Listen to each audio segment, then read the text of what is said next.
아직도 시금치로 무침만 하시나요? 이제 이렇게 만들어 보세요. 반찬으로도 맛있고 김밥 재료로도 훌륭한 시금치 어묵볶음 만들어 볼게요. 시금치 300g 준비했어요. 시금치 끝 붉은 부분에는 안토시아닌 성분이 듬뿍 들어있어서 귀찮다고 칼로 자르지 말고 손으로 떼어주세요. 이 성분이 천연 소염제 역할을 해주고 손상된 세포도 보호해준다고 해요. 다 떼어낸 시금치는 먹기 좋게 절반으로 썰어줍니다. 가볍게 물로 헹궈올게요. 어묵 2장 절반으로 썰어주고 먹기 좋은 길이로 채 썰어줍니다. 당근 반개, 어묵 길이와 비슷하게 채 썰어주세요. 이 정도 두께면 딱 좋아요. 끓는 물에 소금 약간 넣고 손질한 시금치 넣어 10초만 데쳐줄게요. 오래 데칠 필요 없이 숨만 죽으면 바로 건져줍니다. 채반을 받쳐서 물기 빼줄게요.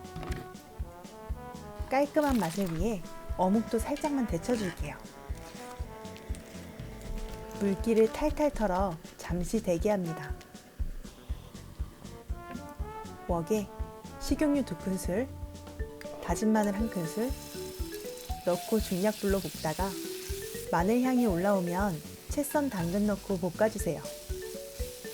당근의 베타카로틴은 기름과 같이 조리했을 때 흡수율이 60%까지 올라가는 거 아시죠? 당근이 반 정도 익으면 데친 어묵 넣고 수분을 날리듯 볶아줍니다. 당근이 거의 다 익으면 팬 가장자리에 진간장 반큰술, 참치액 1큰술 넣고 데친 시금치 넣어 볶아주세요.